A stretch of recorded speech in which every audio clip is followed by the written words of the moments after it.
دل دماغ تمہاری سوچ وہ سب کچھ میں جانتا ہوں، جو ہم سوچتے ہیں وہ بھی اللہ تعالیٰ جانتے ہیں، اور ہم جو آگے کیا سوچیں گے وہ بھی اللہ تعالیٰ جانتے ہیں۔ تو اللہ تعالیٰ ان آیت کے ذریعے نبی کریم صلی اللہ علیہ وسلم کو یہ آغاز کر رہے ہیں کہ جو لوگ تمہارے باتوں کو سنتے ہیں جانتے ہیں وہ اللہ کو دھوکہ دے رہے ہیں، مگر وہ اللہ کو کبھی نہیں دھوکہ دے سکتے۔ اور ایمان والے یعنی جو صحابہ کرام تھے وہ اس کے ساتھ میں بیٹھ کے اس طرح سے وہ بیہیویئر کرتے تھے، اپنا وہ سلوک دکھاتے تھے کہ ان کو یہ ہوتا ہی نہیں تھا کہ یہ جو ہے ہمارے ساتھ دھوکہ کر رہے ہیں۔ تو اللہ تعالیٰ کہہ رہے ہیں کہ وہ دھوکہ دے رہے ہیں ایمان والوں کو بھی، مگر وہ نہیں جانتے کہ یہ جو دھوکہ ہے وہ قیامت کے دن وہ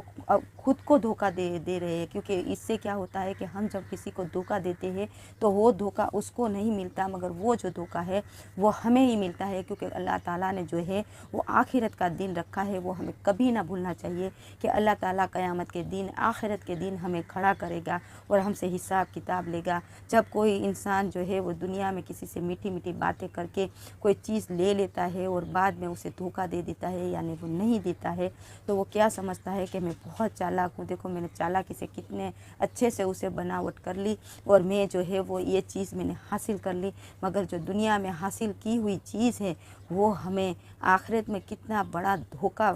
دے سکتی ہے، وہ ہمیں سوچنا چاہیے۔ تو ان آیت کے ذریعے اللہ تعالیٰ کہتے ہیں کہ وہ اللہ کو بھی دھوکہ نہیں دیتے اور وہ ایمان والوں کو بھی دھوکہ نہیں دیتے۔ ایمان والے جو رہتے ہیں وہ چلو کوئی نیک انسان ہے، وہ آپ کی بات مان لے گا، آپ کی بات کو یقین کر لے گا، مگر اس میں اس کا کوئی جو ہے نقصان نہیں ہے۔ نقصان کس کا ہے؟ جس نے جھوٹ بولا اور جس نے یہ دھوکہ دیا، کیونکہ کہتے ہیں نا کہ جو دھوکہ دے گا اسے دھوکہ ہی ملتا ہے۔ کبھی نہ کبھی آپ نے یہ سنا ہی ہوگا کہ جو ہے وہ انسان کسی کو دھوکہ دیتا ہے تو اسے زندگی میں وہ دھوکہ واپس ملتا ہے، اور دنیا میں آپ نے یہ بھی بہت بار سنا ہوگا کہ جو ہم دوسروں کو دیتے ہیں وہی ہمیں ملتا ہے۔ آپ یہ غور کریے گا کہ جو انسان گالیاں دیتا ہے تو سامنے والا بھی اس کو گالی دے گا، اگر کوئی انسان جو ہے اس سے اچھی بات کرے گا اور اچھے سے اس کو پیش آئے گا تو سامنے والا کتنا بھی برا کیوں نہ ہو مگر وہ بھی اس کے ساتھ وہ اچھا ہی سے ہی پیش آئے گا، چاہے پڑوسی میں لے لو یا کہیں بازار میں خریداری میں لے لو یا کہیں پہ بھی لے لو۔ اگر آپ کسی کے ساتھ اچھا سلوک کریں گے تو سامنے والا بھی آپ کے ساتھ اچھا سلوک کرے گا۔ اگر آپ کسی کے ساتھ گالی گلوچ کرتے ہیں اور اس کے ساتھ غصے والا بیہیویئر کرتے ہیں تو سامنے والا بھی جو ہے وہ سن کے نہیں بیٹھے گا، وہ بھی آپ کو اگر آپ 4 سنا رہے تو وہ آپ کو 8 سنائے گا۔ یہ انسان یہ دنیا کا اصول ہے، اور یہ انسان کو ہمیشہ یاد رکھنا ہے کہ اگر وہ دنیا میں کسی کو دھوکہ دے رہا ہے تو وہ دھوکہ جو ہے وہ آخرت میں ان کے لیے بہت ہی بڑا اور برا ثابت ہو سکتا ہے۔ تو قرآن کی یہ آیت کے ذریعے ہمیں یہ بتایا گیا ہے، اگر ہمارے اوپر لے لے اور ہم یہ سمجھے کہ یہ آیت ہمارے لیے ہے تو اللہ تعالیٰ کہتے ہیں کہ اگر آپ کسی کو یہ دھوکہ دے رہے ہو، ایسے کہ نماز پڑھ کے آپ سامنے والے کو یہ دکھا رہے ہو کہ میں تو بہت نیک ہوں اور اچھے اچھے کام کر کے، اور آپ اس طرح سے پڑوسی میں یا اپنے رشتہ داروں میں اس طرح سے حسن سلوک کر رہے ہیں کہ سب کو یہ لگے کہ یہ بہت ہی اچھی یا اچھا ہے، تو اور آپ کے دل کے اندر جو یہ بات ہے کہ میں اس لیے یہ سب اچھائیاں کر رہا ہوں کہ دنیا جانے کہ میں بہت اچھا ہوں، میں اس لیے سب کی مدد کرتا ہوں کہ دنیا والوں کو معلوم پڑے کہ میرے پاس اتنی دولت ہے کہ میں سب کو دے سکتا ہوں، اور سب کو جو ہے میں اتنا جو احسان کر رہا ہوں، کسی کی مدد کر رہا ہوں، تو دنیا والے جو ہے وہ میری واہواہی کریں، کیونکہ یہ انسان زبان سے نہیں بولتا،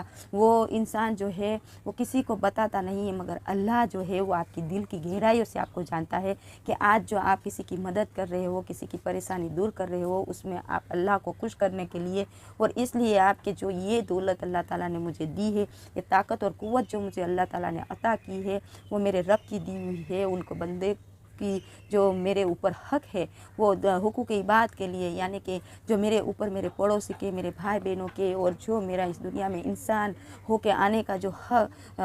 جو میں نے انسان ہو کے اس دنیا میں آئی ہوں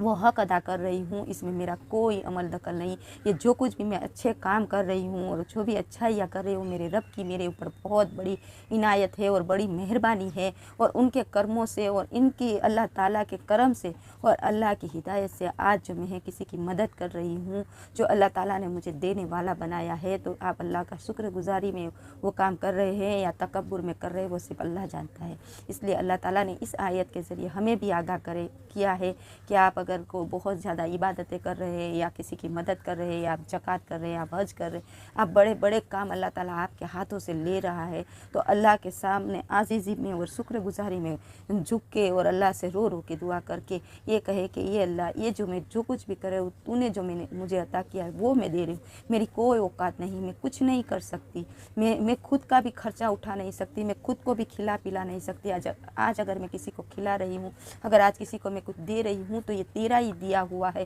اس میں میرا کوئی بڑی بات نہیں ہے اور میرا کوئی اس میں جو ہے وہ کمال نہیں ہے، سب کچھ کرنے والا میرے رب العزت تو ہے۔ اس عاجزی کے ساتھ اگر آپ جو بھی کام کریں گے تو اللہ تعالیٰ اس کو قبول کریں گے، اور ہمیشہ اللہ تعالیٰ سے یہ دعا کریں کہ اللہ تو ہمیں ہدایت دے کہ ہم جو بھی اچھے کام کر رہے ہیں اس میں ہمیں تکبری نہ آئے، اس میں یہ نہ ہو کہ ہم جو کسی کے ساتھ اچھی باتیں کر رہے ہیں وہ سامنے والا یہ سوچتا ہے کہ یہ بہت اچھا ہے، مگر جو ہے آپ اپنے کوئی مطلب کے لیے ان کے ساتھ اتنے اچھے سے پیش آ رہے ہیں، اس سے کوئی کام نکلوانے کے لیے کچھ اچھا کر رہے ہیں، اور یہ آپ دھوکہ دے رہے ہیں، اور وہ سامنے والا جو آپ کو اتنا اچھا سمجھ رہا ہے، مگر اللہ تعالیٰ جانتا ہے کہ یہ جو ہے سامنے والے کو اپنا کام نکلنے والے کے لیے جو ہے اچھا بن رہا ہے، وہ اللہ سب جانتے ہیں۔ تو اللہ تعالیٰ سے دعا کرے کہ اللہ ہمیں ایسے لوگوں میں شامل نہ فرمائے اور ایسے بننے سے ہمیں بچائے، کیونکہ یہ جو ہم نے دوسری آیت جو ہے ہم نے جو ترجمہ ڈالا، میں نے پہلے ایک آیت کا جو ترجمہ جو ڈالا ہے وہ، اور یہ دو جو ہے وہ منافقین کے لیے ہے، جو مسلمان تو ہے مگر اس کے دلوں کے اندر جو منافق اللہ تعالیٰ جو ہے وہ کلمے کے باوجود بھی جو جہنم میں ہو گئے ان کے لیے ہے۔ تو اللہ سے دعا کرے کہ اللہ جو ہمیں مومن میں شامل فرمائے اور ہمیں منافق بننے سے بچائے، کیونکہ جب تک ہم مسلمان ہیں ہم یہ جو ہے وہ غفلت میں جی رہے ہیں کہ ہم تو مسلمان ہیں، اس لیے ہمارے سے اللہ تعالیٰ راضی ہے، اور اسی لیے ہمیں یہ کلمے کے ساتھ اللہ تعالیٰ نے دنیا میں بھیجا ہے، اور اللہ تعالیٰ جو ہے وہ ہمیں معاف کر دے گا، کیونکہ اللہ جو ہے اپنے بندے کو 70 ماہ سے بھی زیادہ محبت کرنے والا ہے، اور اللہ کی اس محبت کو دھیان میں رکھ کے ہم جو ہے وہ گناہوں میں جاتے جا رہے ہیں، ہم جو ہے وہ یہ سوچنے